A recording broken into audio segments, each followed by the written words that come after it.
Let us not dawdle, for there are grudges to settle, and new entries in the Dammer's Cron to right! Howdy, howdy, Sidova here, and welcome to an online battle featuring the Dowie versus the High Elves. And in this match, I got to play against Black Phillip, someone I've played against in a tournament before. We had sort of a chat before, it was really good, and so he brought the High Elves into the battle. Very, very strong player, though he doesn't have a channel, but he's always on Shetland Apache's amazing Discord. You know, there's lots of discussion about battles, builds, and everything else like this. So we had a chat. He said, "Well, I'm going to bring these. I'm going to bring the High Elves, which worked good for me because I just played a game recently against the High Elves with this very same build. It was a real struggle to manage. So I thought I'd keep bringing it out for a whirl until I figure out how this build is going to work for me. So for my leadership, I do have a Rune Lord, just with the Master Rune of Wrath and Rune, and I have 2 Rune Smiths, each with Rune of Wrath and Rune. Really, I want to be able to put that on Sword Masters and units that I want to slow down. In the front line, I'm trying to make it wide and sort of make my formation deep. I do have 3 miners, 1 in the front and 2 in the back, just to pick stuff up. And I do have the Dwarf Warriors, 5 of them, and they're sort of set up in my front line, and I have 5 of the Thunders, really for that armor-piercing damage. I really can't get the armor-piercing damage I need with my troops unless I go very, very narrow. So I've got that with the Thunders, and for my ranged mobility, I have 4 gyrocopters with brimstone guns. And really, I set them up like this so that if there's anyone hiding, I can see them right away. So I kind of set it up on 4 corners of the map, and I can get them going right away. So for Black Phillip's army, he has brought 5 units of White Lions of Trace, and these are a strong unit, especially against the Dowie. Very, very solid in just infantry combat. And for his kill squad, he's got 3 units of Dragon Princes, and with his leadership, he has Alariel the Radiant on a horse, and she has the Star of Avalorn, which is a massive heal, the Arcane Conduit for more magic, Shield of Thorns for 22% physical resistance and 25% weapon damage, Earthblood for the heals, Shieldstone of Isha for the 12% physical resistance within 40 meters. She does have the Shield of Sapphire, so every time she casts, she gets an additional 11% damage resistance, and she does have Life Room, so when she casts, it heals everybody, and she has Martial Prowess and 12% physical resistance. With this group, he also has, looks like, 2 nobles on chariots, and they are just there with that anti-infantry. Geez, I hate it when this thing can't get there. Anti-infantry, so they have armor piercing, and their anti-infantry bonus is 20, which is really solid. That gives them 54 melee attack when they're fighting infantry, plus 74 charge bonus, which is huge. So we're going to get this going right away. I just want to get my gyrocopters kind of looking around the map, seeing what I see, and I'll get this gyrocopter going forward, this gyrocopter going forward, and I do see his infantry, and I want to sort of get up into his infantry. I am going to see these guys right away, so I am going to start shooting into them as soon as I see them, and start getting my shots off. Now, Black Phillip is going to come in really, really hard on this side with his units. He really does have a lot of healing in that package and a lot of capability, so I am trying to get a bit of a bombing run into those Dragon Princes, doing almost no damage. It's incredible how much healing and protection they have. Really, really strong. I think, what are they at? 32% physical resistance, which is absolutely crazy. So I'm trying to sort out what's going on, what's going to come on here, and I'm trying to get some shots on them, and I haven't even turned my army to really face yet and face up on this side, and he is just going to come around right into the middle here, and I'm trying to sort out, okay, I'm trying to get my gyrocopters into the right place to get shooting, and now I'm trying to get my units ready to shoot some of these White Lions to Trace, but meanwhile he has just broken right into my back line. I don't mind the miners getting picked off by the nobles, that's really fine, but he's really gotten in with everything. I am focusing on this one Dragon Prince. I have the Master Rune of Wrath and Rune and Rune of Wrath and Rune, and I am focusing him down, and I'm now focused onto the next set of Dragon Princes, but he has just got through my line, and he's pushing around everywhere, and his White Lions are going to come in and absolutely crush me. Now, they you know, he's got 3-on-1 up here, which is good, but really this has absolutely gotten into the rest of my line. I'm trying to really focus on these one unit of Dragon Princes, and he's just rushing through the whole line, focusing down the Thunder is really, really hard. I have been able to distract this one noble with these miners, but really now he's right in the middle of my group. I'm just trying to find units to attack and get onto, and now he's come around with these white lines of trace, and he's coming around the side and really focusing his Dragon Princes on just going down the line, shutting down my Thunders as quickly as he can. These Thunders are routing. I'm still focusing on these Dragon Princes, which is amazing how much of a beating they are taking. I'm not sure what they have for physical resistance right now, 20%. So they are really out of the fray, but the rest of these Dragon Princes and now the White Lines of Trace have gotten through my front line and really pushed directly into my back line. They're into my Thunders and wiping the floor with our Dwarf Warriors and really creating a complete chaos in this front line. And really he's just going from one Thunder to another, trying to focus them down. He's got the Dragon Princes in here. He's got the Star of Avalorn healing up everyone. Not that they need that many for heals. I am still focusing on these Dragon Princes, just trying to get them down, and I have two focusing on these Dragon Princes. He's got these Dragon Princes coming in, crushing everything they see, and this noble is just going around my back line, getting into what they can see. Now he's going to really focus down, bringing in his White Lines of Trace just on the units that he needs to bring them in. I do have some units that are coming back from route. I can try and get them back into the fight. But this ball is not looking really good. That is my leadership.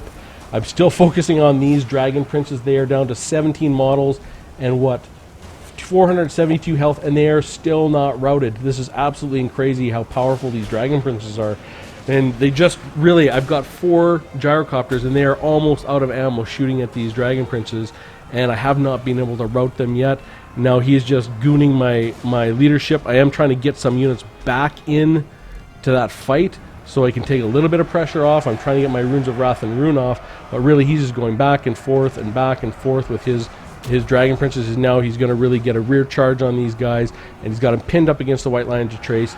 I think, did I manage to get rid of these guys? Yes, I managed to get one set of Dragon Princes. Now I'm focusing on this noble, just to have something to focus on. But you can see we're almost out of ammo. This ball of death has been absolutely crushing. I do have a Rune of Wrath and Rune, a Master Rune of Wrath and Rune back here, and I think I had a Rune of Wrath and Rune on those White Lines of Trace, but just don't have enough damage to deal with this absolute onslaught of cavalry and nobles, and it's just absolutely insane. The White Lines of Trace, really, they've just needed to come up and face my weaker infantry.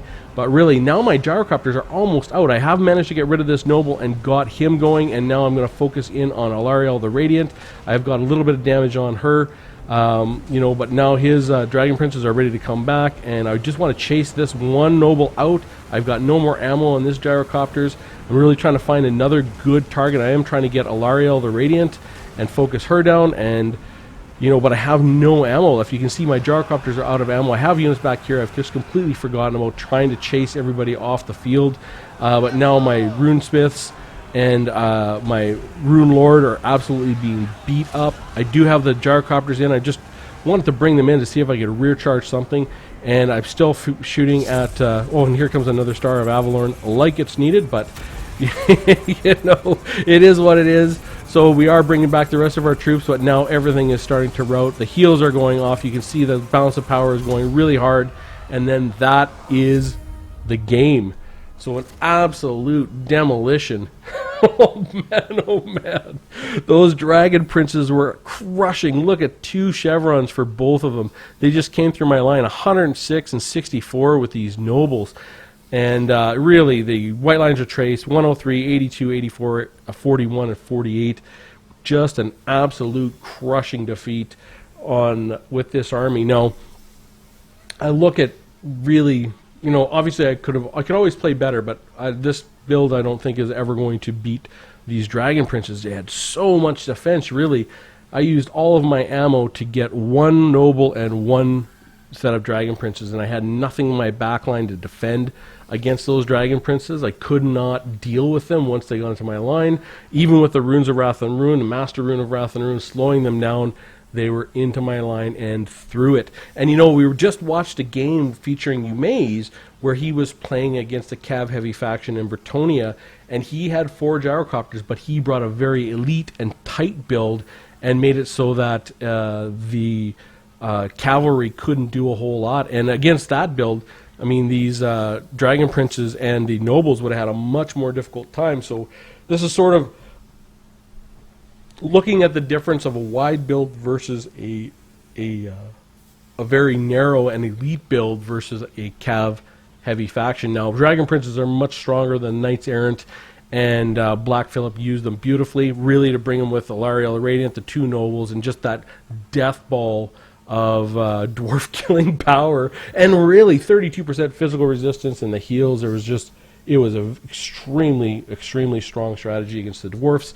So, you know, I looked at my build, 15, 12, and 5 for the Runesmith. Really, most of these kills are against White Lions and a few against Dragon Princes, with the Dwarf Warriors 5, 11, 1, 6, and 12, and the Thunders, which really needed to do the heavy lifting here, 4, 10, 3, and 4, and 0. Didn't really even get them off on the Dragon Princes with that ball coming in and trying to micro my Gyrocopters and getting some bombing runs in.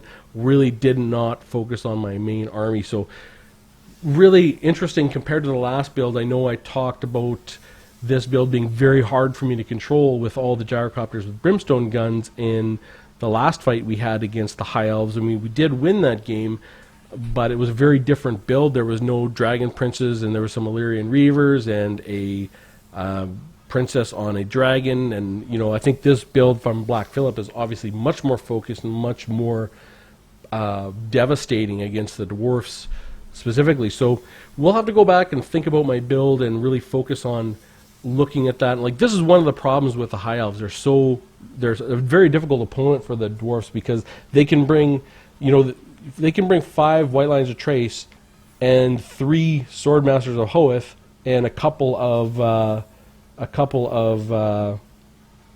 archers and bolt throwers, and really that's a whole different build to try and deal with. And they can bring dragons, and there's a lot of builds that the High Elves can bring that can defeat the Daoi, and that's the case when you have an advantage. Like when the Daoi play against the Vampire Coast, the dwarfs have a big advantage against the Vampire Coast. So there's many builds that will get the job done, and you can see very specifically once a strong player gets a build with a very specific focus and idea behind it, it's even more powerful. So I'm going to go look at this build and have another go at rebuilding my versus High Elves.